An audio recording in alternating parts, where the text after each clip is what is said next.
welcome to the Deep Dive. You know, if you've ever stopped while scrolling through the news and just asked yourself, wait, why is everyone talking about this one story right now, but ignoring that other massive thing happening over there?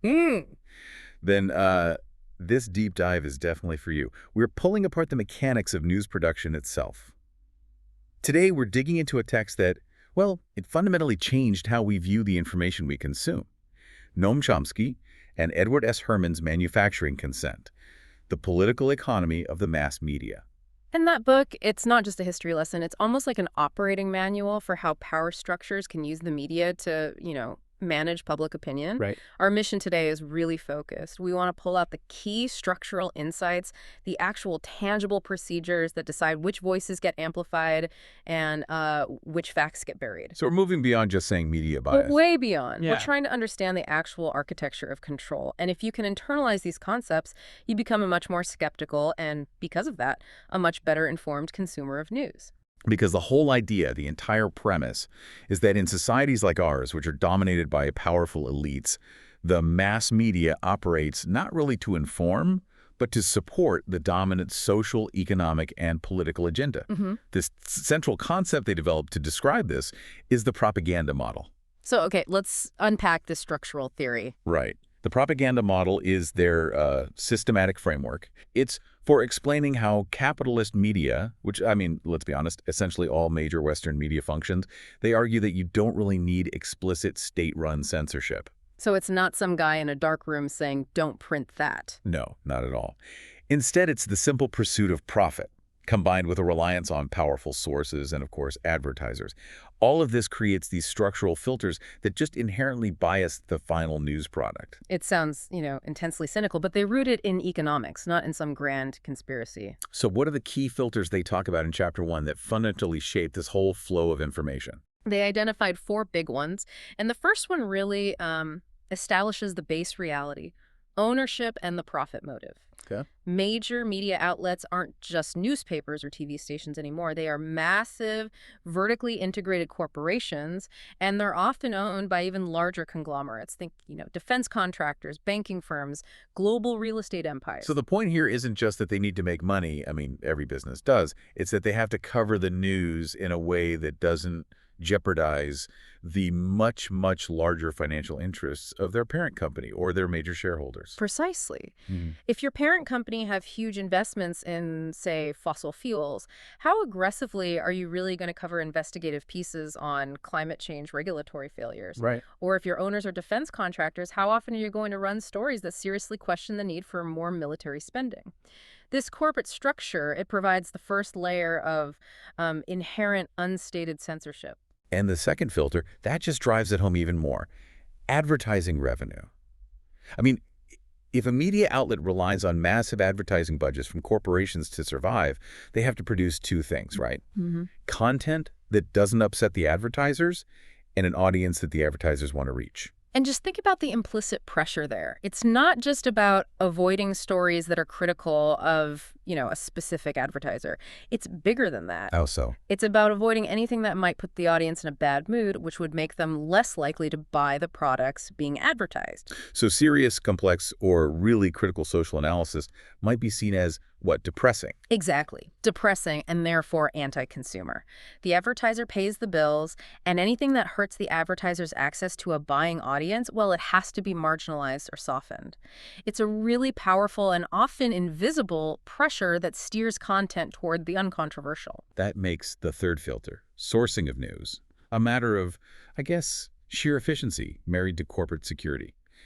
If journalists are on tight deadlines, they need reliable, quick access to information, so where do they get it? They get it from official sources, the public relations departments of government agencies, the press releases from major corporations, and, pre-vetted institutional experts. It's convenient. It's convenient for the journalist because the information is all structured and easily available, and it's convenient for the powerful because it lets them control the initial framing of the story. But the result for you, the listener, is dangerous.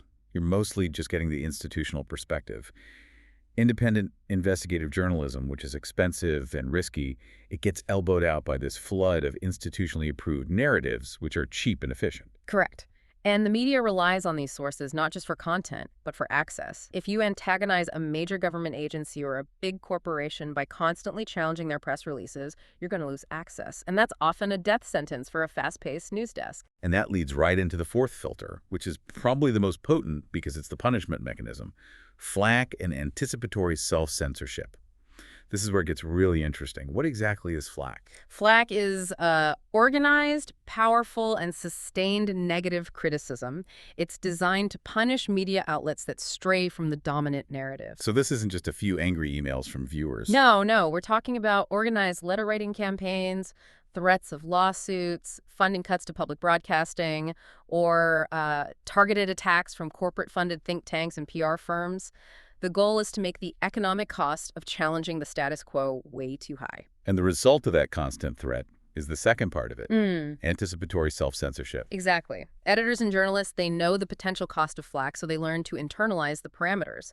They don't wait for the government to tell them what not to print. They proactively choose stories and framings that are safe, that won't attract organized punishment, and that align with the established ideological baseline. So it creates this seamless system of bias that's maintained by marketplace pressure, not by a formal censor. Right. It creates a system where the bias is less about malice and more about, well, survival within that marketplace. And once you grasp these filters, you start seeing the model in action everywhere, which brings us to the concept of worthy and unworthy victims. This is where the political use of news coverage really hits home.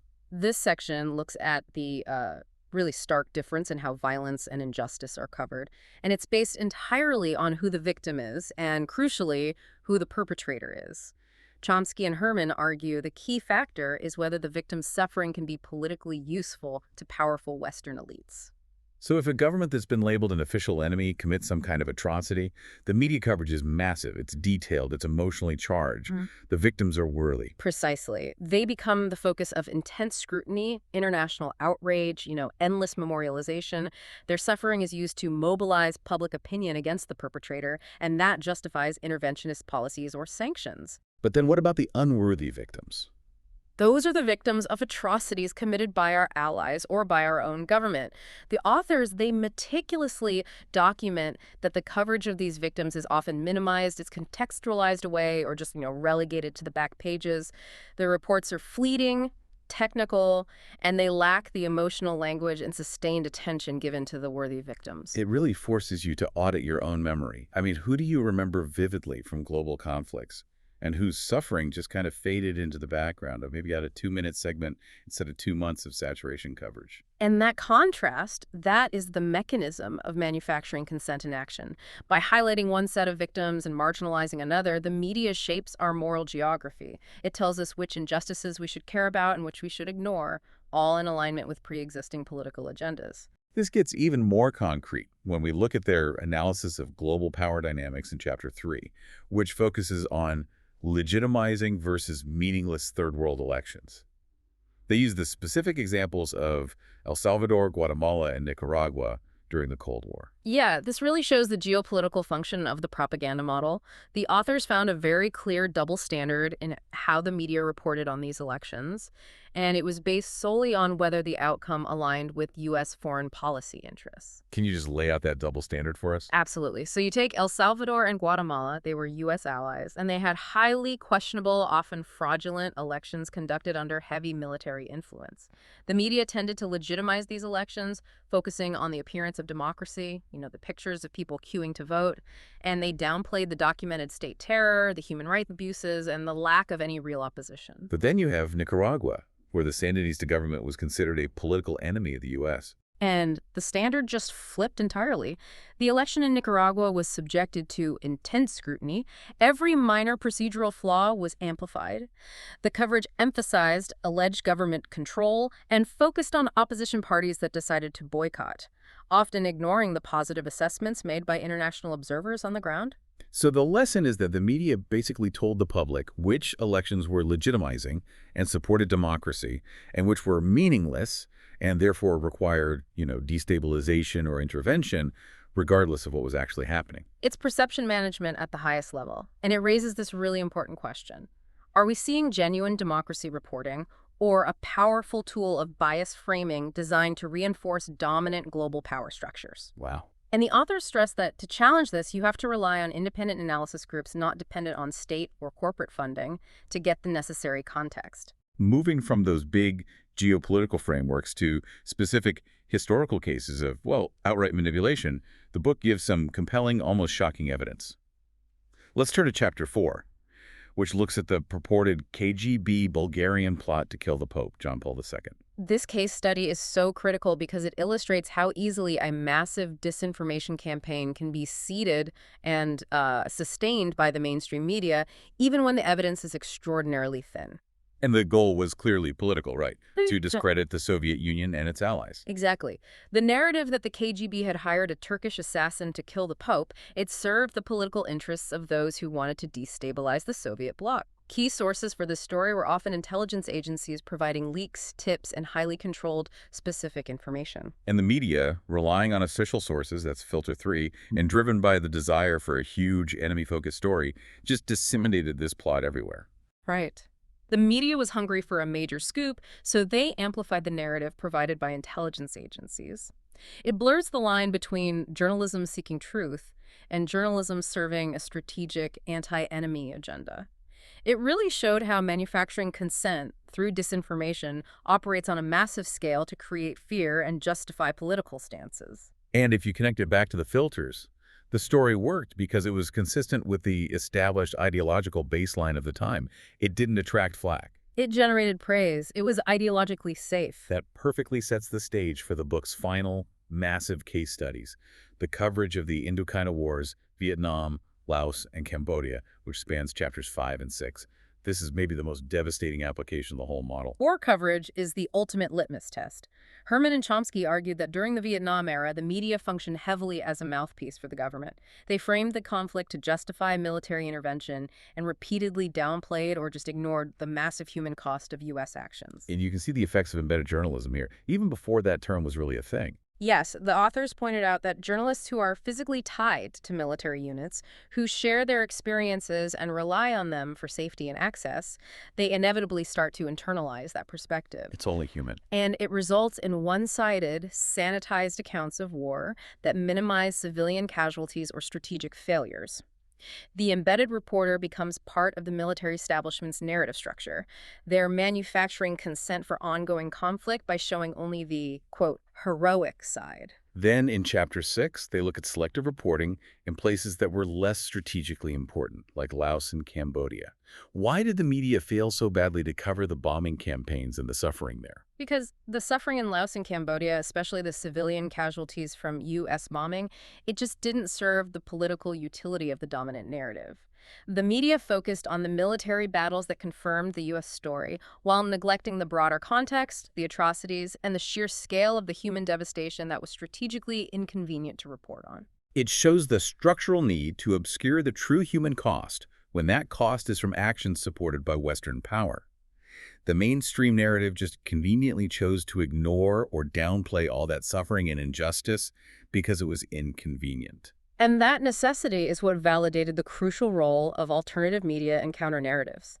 Independent journalists, dissenting voices, activist groups, they were absolutely essential in providing the real perspective, documenting the suffering, and exposing the true scope of the war that the filtered mainstream media just ignored. So after all this, the filters, the victims, the elections, the war propaganda, what does this all mean for us today, decades after the book first came out? Well, the conclusion remains pretty much the same. The media operates fundamentally within this propaganda model. It serves powerful corporate and government interests, and the pursuit of objective, impartial coverage often takes a backseat to the structural realities of corporate influence, namely ownership and advertising. So the knowledge to take away, for you, the listener, is the absolute necessity of critical media literacy. You just can't afford to consume news passively anymore. You have to constantly ask who owns the platform, who's paying for the ads, which sources are being relied upon, and most importantly, whose suffering is being amplified versus whose is being silenced. Herman and Chomsky's work really encourages us to celebrate and seek out the role of independent media, of dissenting voices, and of activists who are actively working outside of those four filters. Becoming aware of the filters is the first crucial step toward becoming a genuinely informed, rather than just a, knowledgeable news consumer. That structural awareness is the power we hope you take away from this deep dive. Now, here's a final provocative thought for you to consider. Beating on everything we've talked about with these structural mechanisms. If the economic and political structures that underpin media ownership, the very filters that Herman and Chomsky identified, if they remain completely unchanged, is truly independent and objective mass journalism structurally impossible? What is your responsibility now in seeking out and supporting those alternative voices that the propaganda model inherently tries to marginalize? The architecture of the news is now laid bare. Go apply this knowledge the next time you see a major breaking story and start asking those tougher questions about its origin and its purpose. We appreciate you chatting us to unpack these insights. Until next time.